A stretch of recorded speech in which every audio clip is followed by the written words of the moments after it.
Today we're going to be talking about quadratic transformations. We're going to start first with our vocab.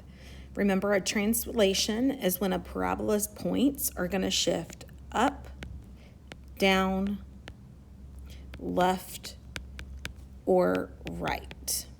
A translation's like a slide. This is not going to affect the width of the parabola or the direction of the opening. If it opens up, it will still open up. If it opens down, it will still be opening down. A reflection is when a parabola flips over the x-axis or over the y-axis. This is, again, not going to affect the width of the parabola, but it will affect the direction of its opening. Last vocab word is a dilation. Remember, this is when a parabola becomes narrower or wider. This does not affect the direction of the opening and does not shift the parabola to the left or right or even up and down. Now, most of these rules are going to look really familiar because they're the same as if it was a linear transformation. So we're going to start first with our translations. Remember our shifts left and right, up and down. They're exactly the same as linear. So if I see a plus or minus behind the f of x, that is a vertical translation.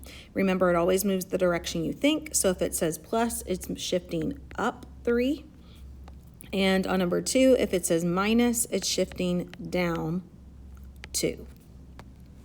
Horizontal translations are going to be inside the parentheses, but behind the x. So again, remember when I'm shifting left and right, these actually move opposite the direction we think. So when it says minus 4, it's actually shifting to the right 4. And when it says plus 1, it's actually shifting to the left 1.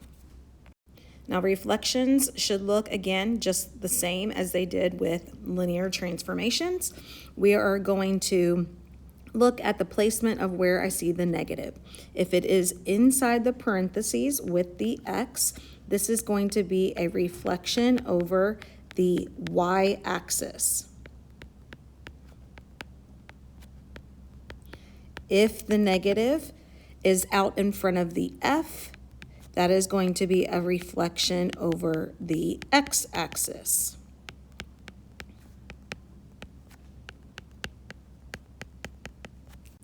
Our last type of transformation is our dilations, and these are the most difficult ones. The only difference here is instead of saying steeper or less steep, we're now going to say narrower or wider. It's going to be exactly the same. We're saying wider whenever it was less steep. And we are saying narrower whenever we would have said steeper. So with that in mind, let's take a look at number 1. Remember, if the number appears in front of the f, that is a vertical dilation. And since it is bigger than 1, we know that typically we would say that's steeper, but now we're going to say it is narrower. So when I think about my graph, if I draw my x and y axis, and I draw just a generic y equals x squared, okay, my original graph looks something like this, okay? Now, if I get narrower, that means my new graph is going to be skinnier or narrower, and it's moving up towards that vertical axis. My vertical axis is right here, and so I'm going towards it. When I move towards it, remember that is always a stretch. All right, number 2. Again, it's out in front of the f, so that is going to be a vertical dilation. Since it is between 0 and 1, typically we would say it's less steep. Now we're going to say it's getting wider. Now, if I envision what this looks like, okay, I'm drawing my x and y axis. We'll say my original parabola looks like this. So my new parabola is going to be wider. So think kind of farther out. Well, you can see this parabola is moving away from that vertical axis. So that is always going to be an example of a compression. All right, number 3. Now I see my value inside the parentheses, sandwiched in between the F and the X. This is a horizontal dilation. Since the number is bigger than 1, remember it's going to always mean narrower.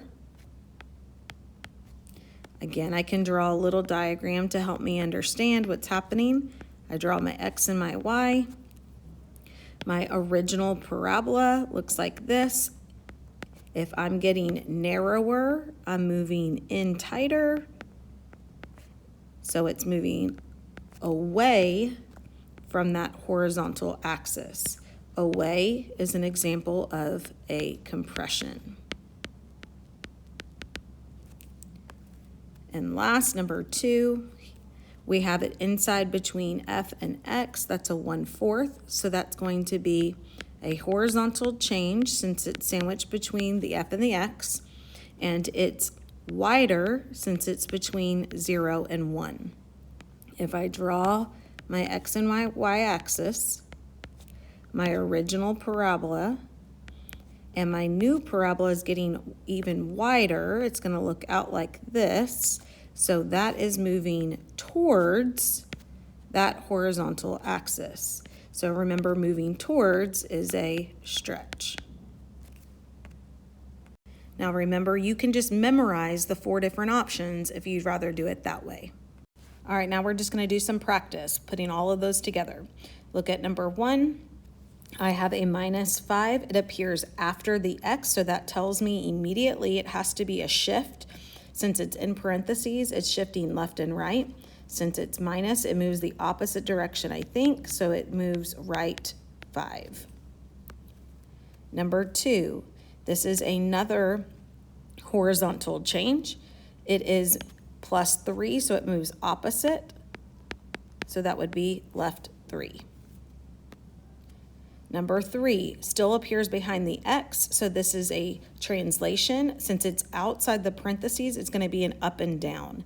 Since it says plus, it's shifting exactly like I think. It's going up 5. Number 4, we have a -3. It's after the X, so it's a translation. It's outside the parentheses, so it's up or down. And since it's -3, it does exactly what I think and moves down 3. Number 5, I actually have 2 things happening here. The first I see is a +2, and the second thing I see is a -1. Both appear after the X, so that tells me both are translations. The +2 is inside parentheses, so that is going to be shifting left and right, opposite the direction I think, so that's going to be going left 2. And then my -1 is going to be going up or down. Since it's negative, I'm going to be going down 1. Number 6, I see a negative sign, so that tells me, and it's in front of the X, so that tells me it has to be a reflection of some sort. Since it's in front of the F, that is going to be a reflection over the X axis.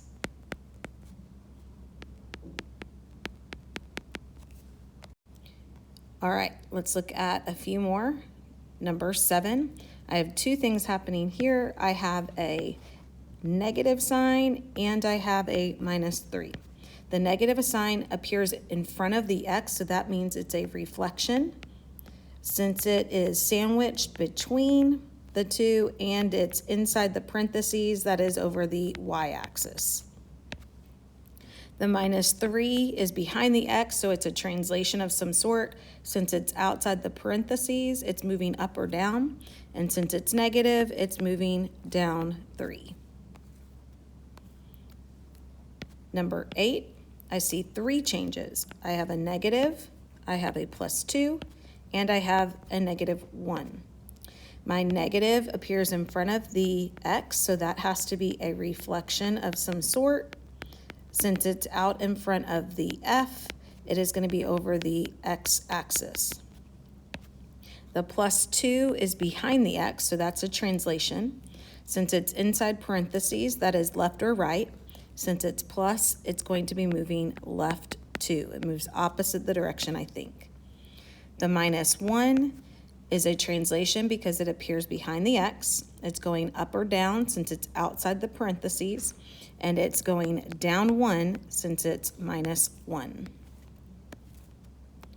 Number 9, I have one change. It's a 3. Since the number is in front of the x, that tells me it's a dilation of some sort. Since it's in front of the f, that is a vertical change. Since it's bigger than 1, we know it's getting narrower. And anytime I have vertical narrower, it must be a stretch. Number 10, I have two changes happening here. I have a 1/5 and I have a minus 3. The 1/5 appears as a number in front of the x, so that is a dilation of some sort. It's in front of the f, so that it has to be a vertical change. It's between 0 and 1, so that has to be getting wider. Anytime I have vertical wider, that is always a compression. The minus 3 appears after the x, so that is a translation. Since it's outside parentheses, that is up or down. Since it's a minus, it is down 3. Last one, I have 3 changes. I have 5/3, -4, and -1. 5/3 is a dilation because it appears in front of the f.